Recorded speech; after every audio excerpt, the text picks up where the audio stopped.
Good morning class ધોરણ 9 વિષય વિજ્ઞાન ચેપ્ટર 15 અન્ન સ્ત્રોતોમાં સુધારણા। ગયા લેક્ચરમાં આપણે ખેતીને અનુલક્ષીને જુદા જુદા જે એકમો છે તેનો અભ્યાસ કરેલો હતો અને કઈ પદ્ધતિનો ઉપયોગ કરી અને કોઈ પણ ખેડૂત વધારેમાં વધારે વૈજ્ઞાનિક પદ્ધતિઓનો ઉપયોગ કરી યોગ્ય સિંચાઈ પદ્ધતિ અને યોગ્ય જંતુનાશક દવા અને રાસાયણિક ખાતરનો ઉપયોગ કરી અને વધારેમાં વધારે જે ઉત્પાદન છે તે મેળવી શકે છે, બરાબર। અને અનાજનો સંગ્રહ કેવી રીતે તે કરી શકે છે તેના અનુલક્ષીને આપણે ચર્ચા કરેલી હતી। હવે આ લેક્ચરની અંદર આપણે ખેતીની સાથે પણ બીજા અમુક વ્યવસાયો છે કે જે ખેડૂત કરી શકે છે અને એમાં બીજા નંબરે આવે છે પશુપાલન, બરાબર। પશુધનના પ્રબંધનને પશુપાલન કહેવામાં આવે છે। આ અંતર્ગત ઘણા બધા કાર્યો જેમ કે ખોરાક આપવો, પ્રજનનના રોગો પર નિયંત્રણ રાખવું, પશુપાલનમાં દુધાળા ઢોર, ઘેટા બકરા, મરઘા અને મત્સ્ય ઉછેરનો સમાવેશ થાય છે। હવે આપણા દેશની જે વસ્તી છે એ વસ્તીને પહોંચી વળવા માટે જે દૂધ અને દૂધની બનાવટો છે તો એટલા માટે આ ઉપરાંત ખેતીના વ્યવસાયમાં પણ જે પશુઓ છે તે કામ આવે છે, બરોબર। બળદ છે તે ખેતીના વ્યવસાયમાં હજી પણ ગામડામાં તેનો બળદ ખેડવામાં ખેતર ખેડવા માટે તેનો ઉપયોગ થાય છે। આ ઉપરાંત દૂધની જરૂરિયાત પૂરું કરતું આપણો જે દેશ છે તે દુનિયામાં નંબર 1 છે દૂધના ઉત્પાદનમાં। એટલે પશુપાલન આટલી વસ્તી અને રહેણીકેણીના સુધારામાં ઈંડા, દૂધ અને માંસની માંગને પૂરું કરવા માટે પશુપાલનનો વ્યવસાય છે તે અનુકૂળ આવે છે। પશુધનનું ઉત્પાદન વધારવા માટે કેટલીક સુધારણાની આવશ્યકતા છે। હવે આપણે તેનો અભ્યાસ કરશું। પહેલું આવે પશુની ખેતી કે કૃષિ, શેમાં ઉપયોગ કરવામાં આવે તો પશુપાલનના બે ઉદ્દેશ્યો છે। એક તો દૂધ આપવા વાળા અને ખેતી ઉપયોગી કામ કરનારા જેમ કે હળ ચલાવનારા, સિંચાઈ અને ભારનું વહન કરનારા। પશુપાલન જો ખેતીને અનુલક્ષીને વાત કરવામાં આવે તો ગાય, ભેંસ છે તે દુધાળા પશુ કહેવાય છે કે જે આપણા બધાની દૂધની જરૂરિયાત પૂરી કરે છે અને તેના દ્વારા જે છાશ, દહીં, માખણ, ઘી વગેરેની બનતી દૂધની બીજી જે પ્રોડક્ટો છે તેના અનુલક્ષીને ગાય અને ભેંસ બરોબર ઉપયોગમાં આવે છે। પરંતુ બળદ જે છે તે ખેતીના કામમાં જે ખેતર ખેડવામાં પછી સિંચાઈ હોય તો એમાં કૂવામાંથી પાણી કાઢવા માટે અને ત્રીજા નંબરે જે પરિવહન એટલે કે બળદગાડી તમે બધાએ જોઈ હશે તો માલ સામાનના વહન માટે પણ જે બળદ છે તેનો ઉપયોગ થાય છે। ભારતીય પાલતુ પશુઓની મુખ્ય બે પ્રજાતિઓ છે ગાય, બરાબર। એમાં પહેલું આવે છે ગાય જેનું વૈજ્ઞાનિક નામ છે બોસ ઇન્ડેક્સ અને બીજું છે ભેંસ જેને કહેવાય બોસ ઉબેલિસ। આ બે વૈજ્ઞાનિક નામ છે, પૂછાય છે, યાદ રાખજો। દૂધ આપનારી માદાઓને દુધાળા પશુઓ કહેવામાં આવે છે। દૂધ ઉત્પાદન પશુનું દૂધ શ્રવણના સમયગાળા પર કોઈ મર્યાદા સુધી આધારિત હોય છે। એનો અર્થ એ થયો કે બચ્ચાના જન્મ પછી દૂધ ઉત્પાદનનો સમયગાળો પ્રારંભ થાય છે। આ રીતે દૂધ ઉત્પાદન તેના દૂધ શ્રવણ કાળને વધારી શકાય છે અને લાંબા સમય સુધી જે દૂધ શ્રવણ કાળ છે તે વિદેશી જાતો જેવી કે જર્સી, બ્રાઉન, સ્વિસ ગાયને પસંદ કરે છે અને દેશી ગાયો જેમ કે રાતી સિંધી, સાહીવાલ રોગ પ્રતિકારક ક્ષમતા ખૂબ જ વધારે હોય છે। જો આ બે જાતોના સંકરણ કરાવાય તો એક નવી સંતતિ પ્રાપ્ત થાય છે અને આ બંનેના જે સારા લક્ષણો છે જેમ કે રોગ પ્રતિકારક ક્ષમતા અને લાંબા સમયનો દૂધ શ્રવણ કાળ તે બંનેમાં આ પ્રકારના જે સંકરણ પ્રજાતિની જાતિમાં આવે છે, બરાબર। એટલે અહીંયા વૈજ્ઞાનિક પદ્ધતિ એટલે કે વિદેશી જે વિદેશી જાત છે જર્સી, બ્રાઉન અને સ્વિસ, અને આપણી જે દેશી જાત છે રાતી, સિંધી અને સાહીવાલ. તો હવે વૈજ્ઞાનિક પદ્ધતિઓનો ઉપયોગ કરી અને જો સંકરણ પ્રજાતિ એટલે કે બંનેના સારા લક્ષણો ધરાવતી પ્રજાતિનો આપણે જન્મ લેવામાં આવે તો તેની અંદર બંનેના લક્ષણો જે સારા છે તે આવશે. તો વિદેશી ગાય છે એમાં કયા સારા લક્ષણો છે? તો તેનો જે દૂધ શ્રવણનો કાળ હોય છે, જનરલી બચ્ચાના જન્મ પછી દૂધ શ્રવણનો કાળ અથવા દૂધનો જે શ્રવણ કાળ જે ચાલુ થતો હોય છે, તો વિદેશી ગાય હોય છે એનો દૂધ શ્રવણકાળ બહુ લાંબા સમય માટે હોય છે. તો તે તેની વિશેષતા થઈ ગઈ. અને આપણી દેશી જે ગાય હોય છે તો દેશી ગાયની અંદર જે રોગ પ્રતિકારક ક્ષમતા હોય છે તે વધારે હોય છે. એટલે આવી રીતે વિદેશી અને દેશી બંને ગાયનું સંકરણ કરી અને જો નવી સંતતિ સંકરણ દ્વારા ઉત્પન્ન કરવામાં આવે તો તેમાં બંને પ્રકારના એટલે કે દૂધ શ્રવણ કાળ પણ વધારે હશે અને તેની રોગ પ્રતિકારક શક્તિ પણ વધારે હશે. ઉત્પાદનનું પ્રમાણ માનવીય વ્યવહાર આધારિત પશુપાલનમાં પશુઓનું સ્વાસ્થ્ય અને સ્વચ્છ દૂધ ઉત્પાદન માટે ગાય અને ભેંસના શરીરની યોગ્ય સફાઈ અને યોગ્ય નિવાસની આવશ્યકતા હોય છે. હવે આપણે પશુપાલનનો વ્યવસાય કરીએ તો ખાસ કરીને જે દૂધનું ઉત્પાદન કરતા મંડળો છે તો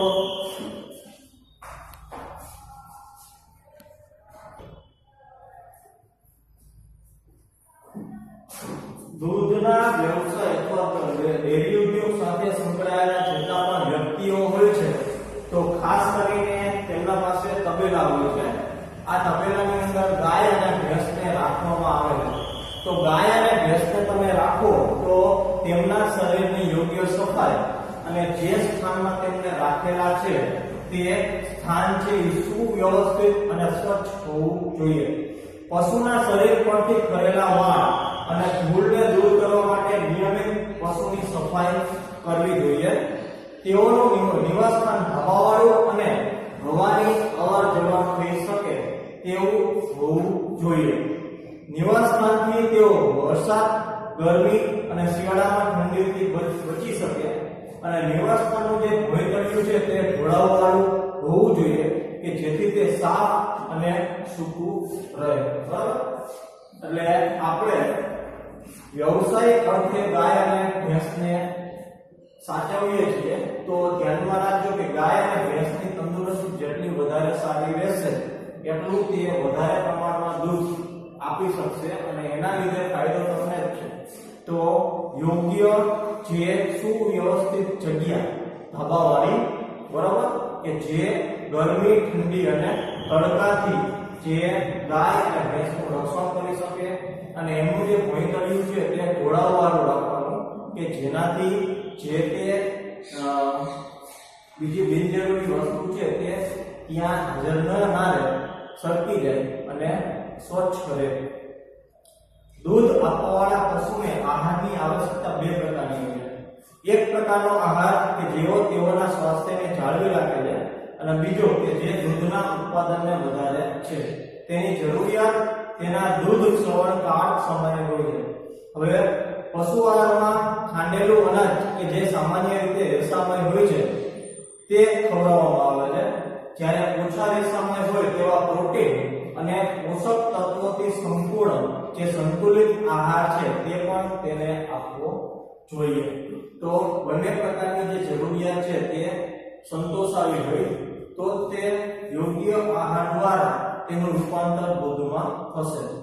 યોગ્ય માત્રામાં બધા જ પોષક તત્વો હોય તેવા પોષક તત્વો ઉપરાંત લઘુ પોષક તત્વો પણ ભેળવવામાં આવે છે જે દૂધાળા પશુઓને સ્વસ્થ રાખે છે અને દૂધના ઉત્પાદનમાં વધારો કરે છે.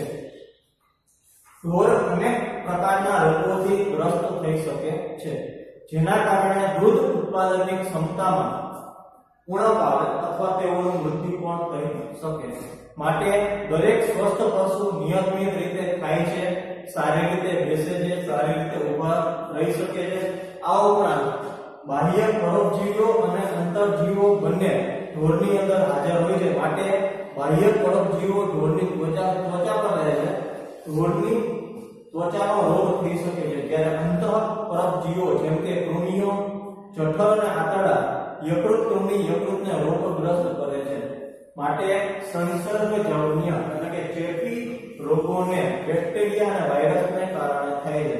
તો વાયરસ અને જીવાણુઓના રોગોથી પશુઓને બચાવવા માટે રસી મુકાવવી જોઈએ. બરાબર? એટલે સારા ખોરાક, પાણી અને રહેઠાણની સાથે જે પશુઓને યોગ્ય રસી મુકાવવામાં આવે તો એમનું જે સ્વાસ્થ્ય છે તે પણ સારું રહેશે. એકવાર એમનામાં બીમારી લાગુ પડે તો સૌથી પહેલા તો જે દૂધનું ઉત્પાદન કરવાની ક્ષમતા છે એમાં ઉણપ આવી જાય છે. બીજા નંબરે કે ઢોર છે તેનું મૃત્યુ પણ થઈ શકે છે. એટલે કે બાહ્ય પરોપજીવી અને અંતઃ પરોપજીવી ની જે આપણે ચર્ચા થઈ તેનાથી રક્ષણ મળે તે પ્રમાણેના જે પૂરતા પ્રયાસો છે તે પશુપાલક દ્વારા થવા જોઈએ. એના પછી આવે છે મરઘા પાલન. મરઘા પાલન જેને પોલ્ટ્રી ફાર્મ કહેવામાં આવે છે, બરોબર? અને ખાસ કરીને જે માંસાહારી લોકો છે તે ઈંડા અને માંસ માટે મરઘા પાલન કરતા હોય છે. ઈંડા અને મરઘાના માંસનું ઉત્પાદનને વધારવા માટે જે મરઘા પાલન છે તે કરવામાં આવે છે. મરઘા પાલનના ઉચ્ચ કક્ષાની મરઘીનો વિકાસ કરવામાં આવે છે. ઈંડા માટે ઈંડા આપનારી મરઘી પાલન કરવામાં આવે છે, જ્યારે માંસ માટે બ્રોઇલર ને પાળવામાં આવે છે. નવી જાતોનો વિકાસ કરવામાં આવે છે અને નવી જાતોને બનાવવા માટે દેશી અને અસીલ કે વિદેશી જેવી લેગબંધ જાતિનું સંકરણ કરાવવામાં આવે છે. હવે આમાં પણ જેમ ગાયમાં દેશી અને વિદેશી ગાયનું સંકરણ કરાવી અને નવી પ્રજાતિ છે તે ઉત્પન્ન કરવામાં આવતી હતી સંકરણ દ્વારા, કે જેની અંદર દેશી અને વિદેશી જે ગાયોના સારા લક્ષણો હતા તે એક ગાયમાં ઉતરી આવે. એવી રીતે જે મરઘાની અંદર પણ જે જુદા સારી જાતના મરઘાઓ છે, બરાબર, તો એનું પણ સંકલન કરી અને સારા પ્રમાણમાં ઈંડા અને સારી ક્વોલિટીનું જે માંસ છે તે ઉપલબ્ધ થાય એના માટે વિવિધ પદ્ધતિઓનો ઉપયોગ કરવામાં આવે છે. એમાં કઈ લાક્ષણિકતા? તો મરઘાના બચ્ચાની સંખ્યા અને ગુણવત્તા. નાના કદના બ્રોઇલર માતા પિતા દ્વારા તેમના બચ્ચાઓનું વ્યવસાયિક ઉત્પાદન હેતુ ગર્ભથી અનુકૂલન ક્ષમતા, સારા સંભાળમાં ઓછા ખર્ચની જરૂરિયાત અને ખેતીમાં તે ઉપયોગી ઉત્પાદન પેદાશ કે ઉપપેદાશ તરીકે પ્રાપ્ય થતા સસ્તા રેસામય આહારનો ઉપયોગથી ઈંડા મૂકનારા પક્ષીનું કદ ઘટે છે. તો આ બધા લક્ષણોને તમારે ધ્યાનમાં લેવાના છે અને તેનો ઉપયોગ કરી જે મરઘા પાલન છે એમાં નવી જાતોનો વિકાસ થાય તો એમનામાં આટલા લક્ષણો હોવા જોઈએ કે જેના દ્વારા જે પોલ્ટ્રી ફાર્મ છે તે સુવિકસિત અને નફો કરનારો ઉદ્યોગ થઈ શકે. એના પછી આવે છે ઈંડા અને બ્રોઇલરનું ઉત્પાદન. બ્રોઇલરના બચ્ચાઓના સારા વૃદ્ધિ દર અને સારા આહાર ક્ષમતા માટે તેમને વિટામિનથી ભરપૂર આહાર આપવામાં આવે છે. બરાબર? મરઘી અને તેના અનુલક્ષણ બ્રોઇલર જે હોય છે, બ્રોઇલરનો ઉપયોગ ખાસ જે માંસ માટે થાય છે. બરાબર? માંસાહારી લોકો જેને ચિકન કહે છે તો ચિકન જનરલી મરઘીમાંથી બનાવવામાં આવે છે. તો ઈંડા આપનારા જે મરઘા હોય મરઘી હોય તે પણ અલગ હોય છે અને આ પ્રમાણે માંસ માટે જે વિશિષ્ટ પ્રકારના મરઘા હોય તેને બ્રોઇલર કહેવામાં આવે છે. તો હવે સુવ્યવસ્થિત પ્રોટીન વાળો જે ખોરાક છે, વિટામિનથી ભરપૂર ખોરાક છે તેમને આહારમાં આપવામાં આવે છે. તેઓનો મૃત્યુ દર ઓછો રાખી અને તેઓની પાક અને માંસની ગુણવત્તા જાળવી રાખે તેની સાવચેતી રાખવામાં આવે છે.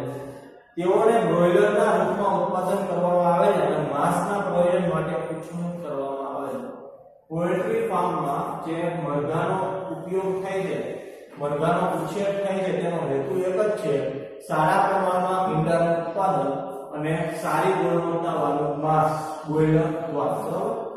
મરઘા પાલનમાં સારું ઉત્પાદન મેળવવા માટે સારી પ્રબંધન પ્રણાલીઓ ખૂબ જ અનુકૂળ છે.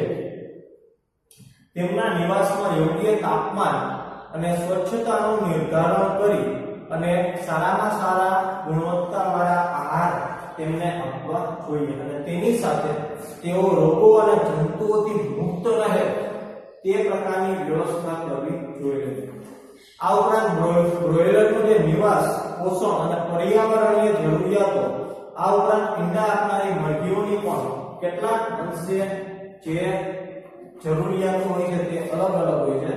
તો બંનેના અંદર બ્રોઇલરના આહારમાં પ્રોટીન અને ચરબી વધુ માત્રામાં હોય છે અને મરઘાના આહારમાં વિટામિન A અને વિટામિન K ની માત્રા વધારે હોય છે.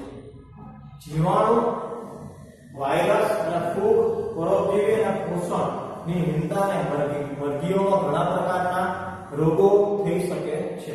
વચ્ચે રોગ આવ્યો તો બર્ડ ફ્લૂ. બર્ડ ફ્લૂ એટલે એક પ્રકારનો વાયરસ હતો જે મરઘીઓમાં જોવા મળતો હતો અને મરઘીઓમાં તે વધારે ફેલાતો હતો. એના લીધે આપણે હજારો લાખો જે મરઘીઓને જીવતી સળગાવી દેવામાં આવતી હતી. બરાબર, આ રોગને દૂર કરવા માટે, કેમ કે આ રોગ મરઘી અને મરઘીમાંથી જે પોલ્ટ્રીમાં કામ કરતા માણસો છે તેમાં એકવાર જો પેસી જાય તો માણસમાં આ રોગ બહુ ઝડપથી ફેલાઈ જાય. એટલા માટે જે પ્રજીવો, વાયરસ અને બેક્ટેરિયાથી થતા જે રોગો હોય છે એના માટે નિયમિતપણે રોગાણુનાશ કરનારા પદાર્થોનો છંટકાવ કરવો જોઈએ અને મરઘીઓને ચેપી રોગોથી બચાવવા માટે રસી પણ અપાવવી જોઈએ. આ ઉપરાંત જરૂર પડે ત્યારે ડોક્ટરનો સંપર્ક કરવો જોઈએ. તો હવે પછીનો જે ટોપિક છે આપણે પછીના લેક્ચર